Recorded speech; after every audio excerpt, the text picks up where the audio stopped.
Parlamentares e membros da oposição afirmaram que estão sendo criminalizados pelo judiciário para serem impedidos de disputar as eleições presidenciais em 26. Após o vazamento da delação premiada de Mauro Cid mostrar que Eduardo e Michele Bolsonaro teriam incentivado o suposto plano de golpe de Estado. O parlamentar afirmou que ele e a ex-primeira-dama viraram alvo logo após Jair Bolsonaro citá-los como possíveis sucessores. Segundo Eduardo, a investigação não respeita o direito à ampla defesa dos acusados e não passa de uma narrativa para abrir caminho para que a atual gestão se perpetue no poder.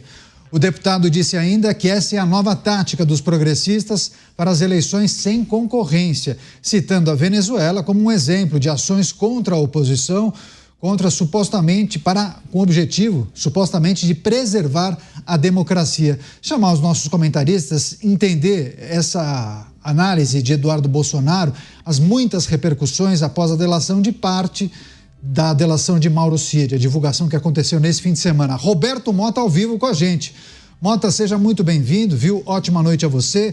Vários aspectos dessa notícia precisam ser destacados e analisados. O vazamento da delação para alguns veículos, os trechos que foram vazados, o momento da divulgação dessa delação e, claro, as interpretações de Eduardo e Michele Bolsonaro. Mota. É muito curioso o timing de mais esse vazamento, Caniato? No momento em que todas as atenções se voltam para o novo governo americano e as consequências que esse governo terá no mundo inteiro, inclusive aqui no Brasil. Boa noite para você, boa noite aos meus colegas de bancada, boa noite, nossa audiência. É o momento de dizer mais uma vez que não se pode tolerar nada de ilícito. Essa regra tem que valer para todos o tempo todo. Mas não se pode aplicar a lei de uma forma para alguns e de outra forma para outros, porque todos são iguais perante a lei.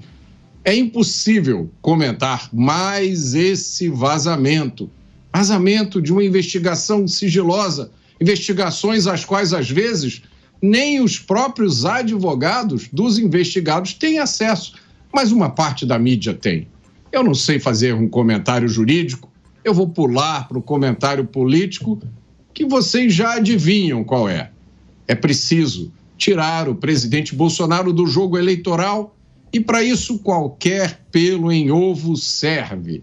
A estratégia continua a mesma: buscar uma equivalência moral entre o governo do presidente Bolsonaro e os governos que o antecederam e criminalizar o pensamento de direita. Daqui a pouco serão todos os parlamentares de direita no Brasil inteiro, quem sabe todos os eleitores, os milhões de eleitores que não escolheram o governo do PT. Quem sabe eles também não estão envolvidos nessa conspiração, nesse golpe do Estado e precisam ser todos punidos. Agora, pelo que a gente percebe nas ruas, o sucesso dessa estratégia é igual a zero. Notícia de abertura de Os Pingos nos Is: líderes da oposição poderiam ficar de fora das eleições presidenciais de 2026. Inclusive, a gente traz as repercussões de Eduardo Bolsonaro e Michele Bolsonaro acerca da divulgação de parte da delação premiada de Mauro Cid neste fim de semana. O Luiz Felipe Dávila também está com a gente, vai trazer suas interpretações a respeito dessa notícia. Dávila, a gente destacou na abertura essas manifestações após a divulgação de parte da delação de Mauro Cid, Michele Bolsonaro, ex-primeira-dama, questiona a divulgação desse material justamente agora.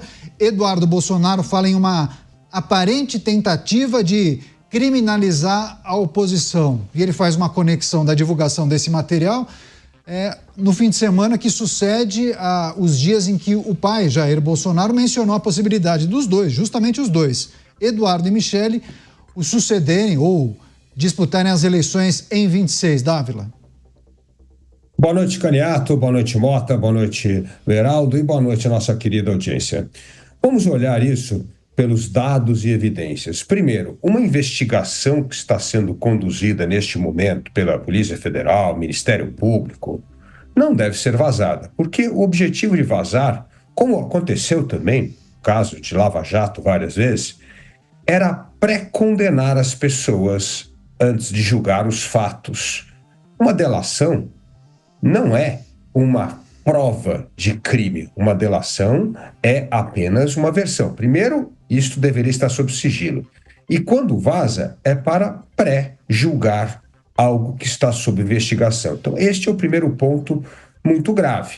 É uma acusação muito séria que vem sendo feita com essa, não só na parte da delação, mas essa tentativa de um suposto golpe de Estado, e é preciso ter serenidade, olhar os fatos e não as versões. Ou melhor, ou não cobrir a ausência de fatos com narrativa e condenar. Esse é o primeiro ponto. O segundo ponto é que essa notícia é vazada justamente no momento em que pesquisas de opinião retratam a enorme impopularidade do governo, principalmente em relação a dois temas: o PIX e a economia, a volta da inflação dos alimentos.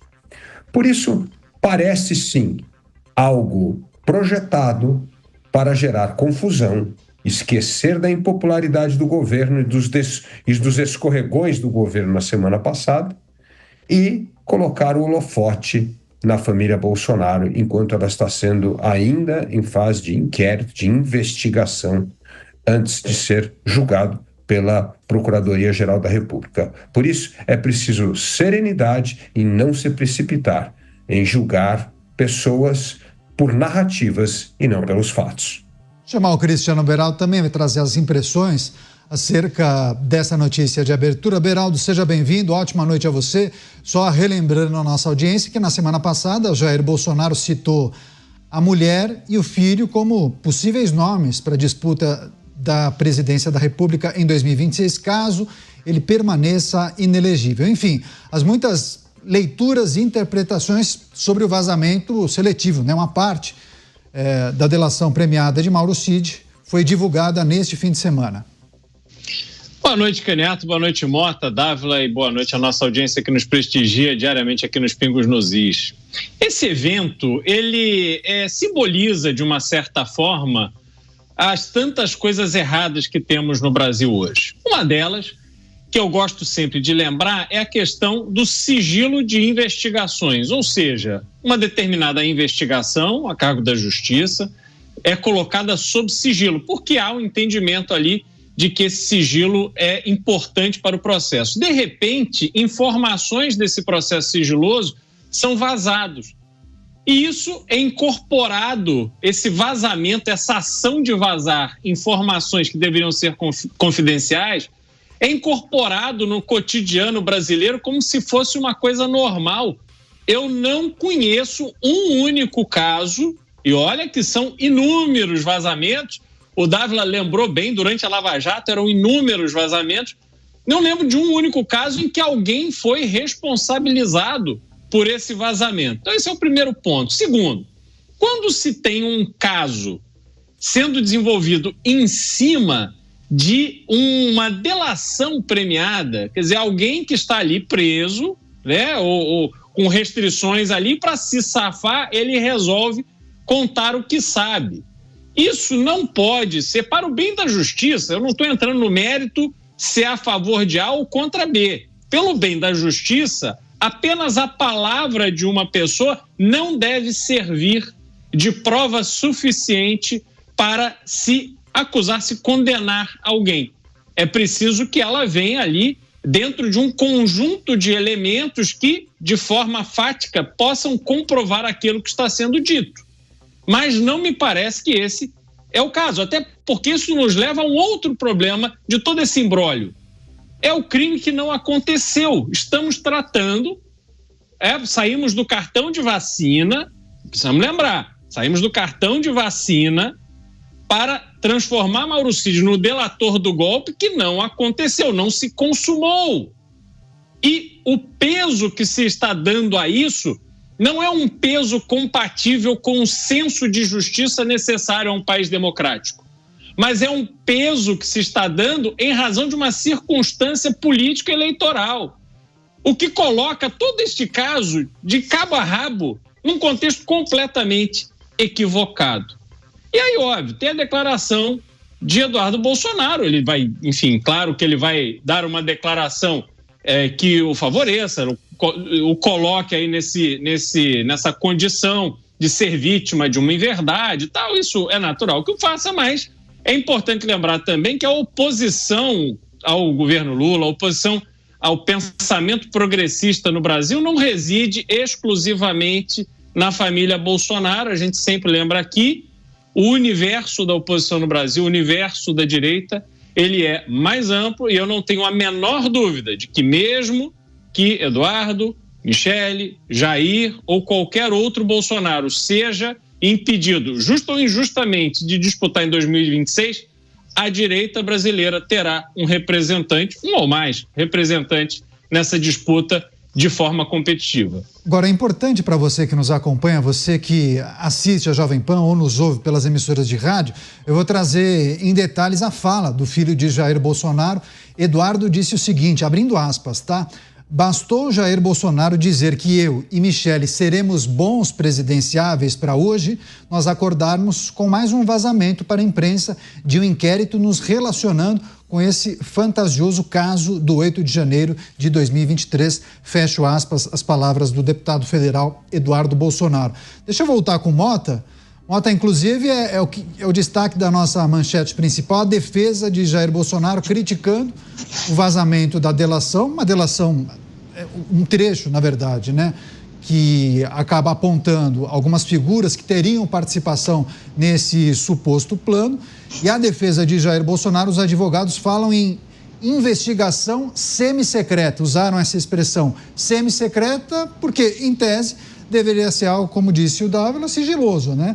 Mas alguns trechos acabam sendo vazados, né? E aí, claro que a redação ou o veículo jornalístico acaba se gabando. Não, nós conseguimos. Mas é óbvio que tem uma conexão com alguém que acaba vazando esse tipo de documento e isso estimula 1001 pensamentos, né, Mota? Exato. Principalmente, Caniato, eu não sei se é o caso dessa delação agora, desse vazamento, porque eu não me dei nem ao trabalho de ver o que foi vazado dessa vez, qual foi a informação de alto interesse e relevância para o país que foi vazado. Mas, em geral, esses vazamentos ocorrem através de veículos de mídia que têm uma posição favorável ao atual governo e contra o governo Bolsonaro, né? Muitas vezes são veículos que participaram daquele famoso consórcio de veículos de mídia durante o governo Bolsonaro.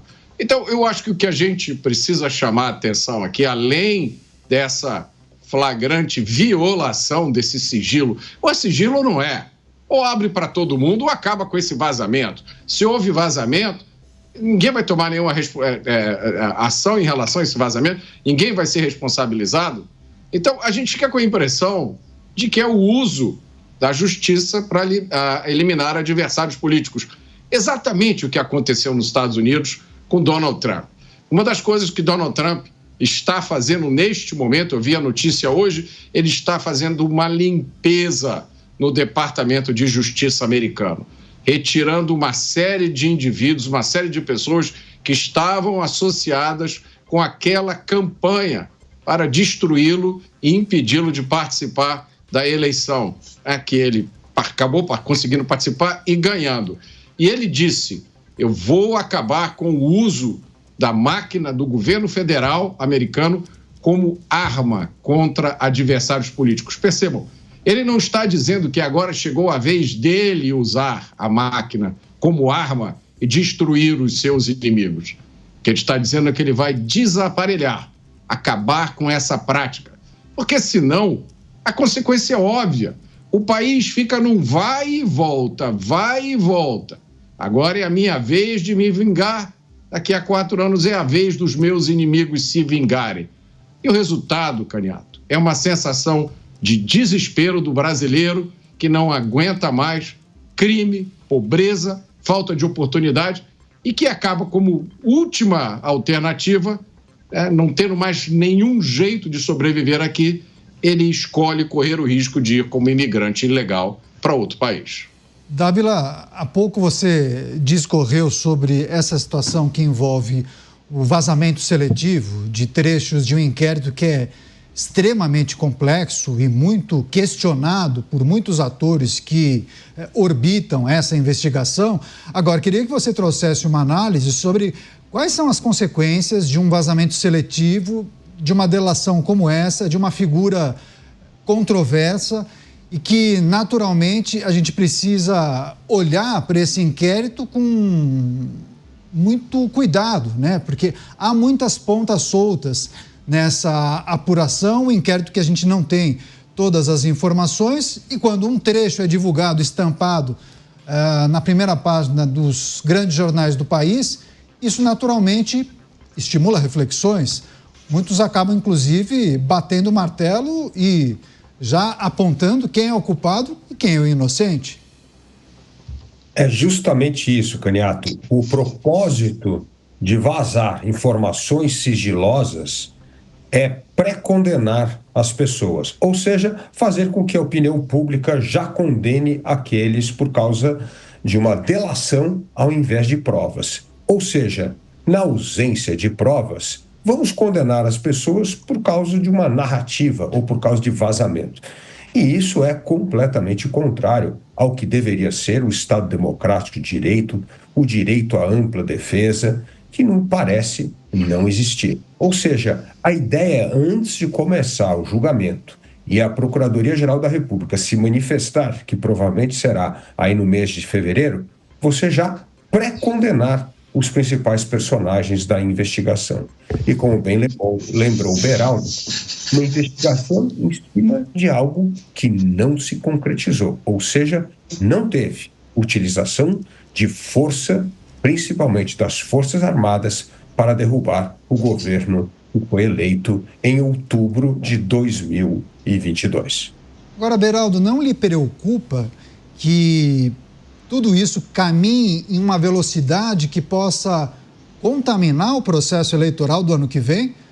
Estamos há um pouco mais de um ano do processo eleitoral de 26, o processo tão importante para o futuro desse país. Agora, do jeito que as coisas estão, muitos entendem que, curiosamente, as coisas vão poder andar em paralelo. Você tem receio de que isso aconteça? Caniato, você está sendo muito generoso, porque receio de que aconteça, na minha visão, já está acontecendo. A gente precisa registrar que temos um ex-presidente da República e sem fazer juízo de valor sobre as ideias e as ações do ex-presidente Jair Bolsonaro. Mas temos um ex-presidente da República Federativa do Brasil que tem a sua elegibilidade revogada em razão de uma reunião com embaixadores. O seu passaporte foi apreendido, que é um tratamento completamente diferente que outro ex-presidente, na verdade, atual presidente, teve na época que era ex-presidente e que sofreu ali um processo com acusações extremamente pesadas, duras, foi condenado e cumpriu pena.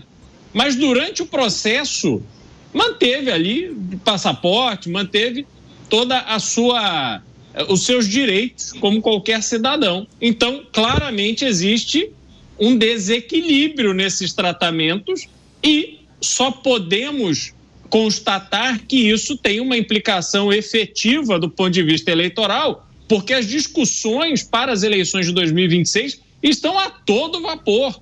Os partidos estão fazendo as suas avaliações, estão buscando seus candidatos, e o cenário, obviamente, é um com a participação de Jair Bolsonaro e é outro sem a participação de Jair Bolsonaro. Então, Caniato, essa influência, na minha forma de ver, já está dada.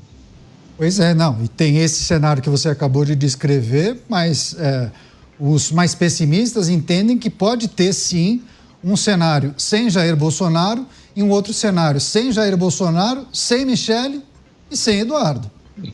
É isso que a gente está tratando aqui.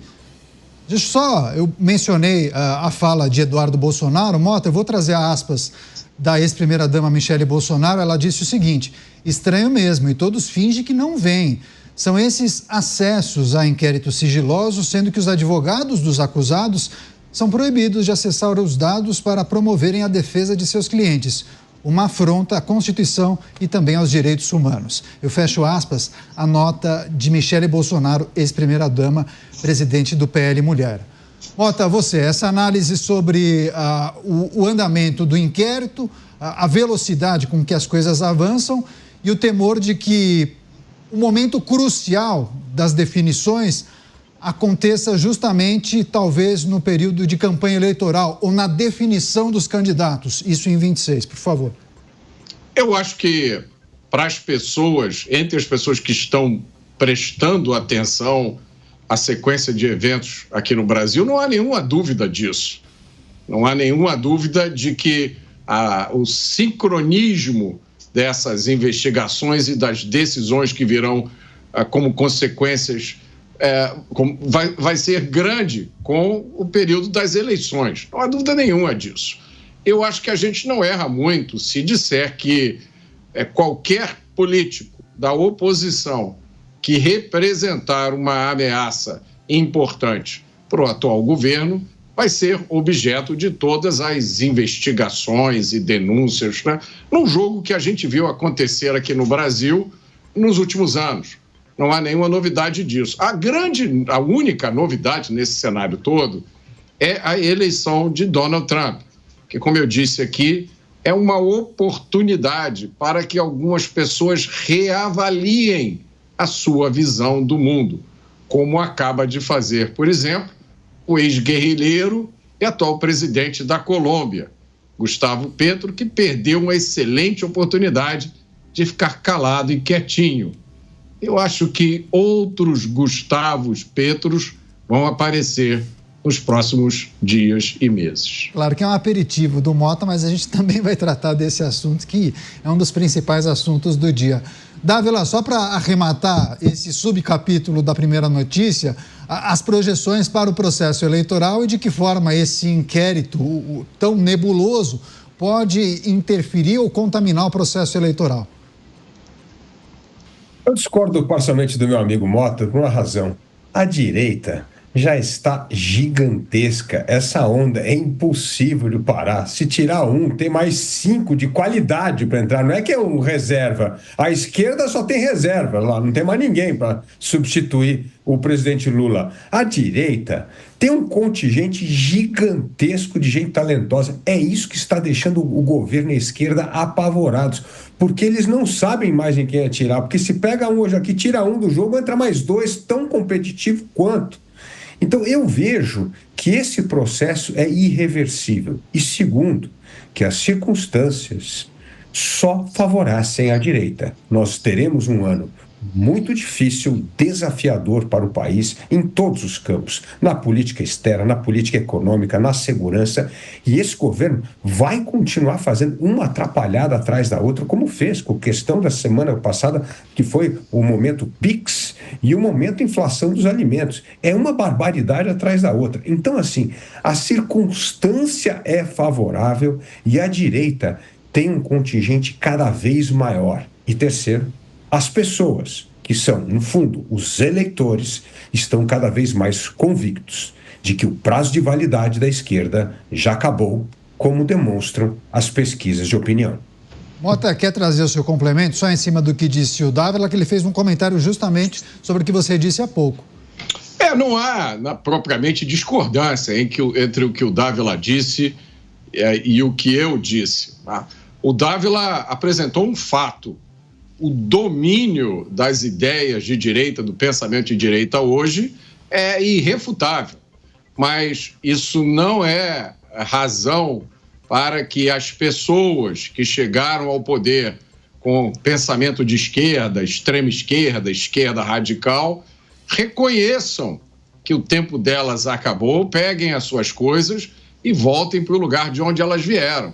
Esse não é o pensamento deles. O pensamento deles é não sair de lá de jeito nenhum. E eu não estou me referindo só a cargos eletivos. Eu estou falando da ocupação do espaço no Estado brasileiro pelo pensamento de esquerda. O exemplo que a gente sempre discute aqui é o combate ao crime.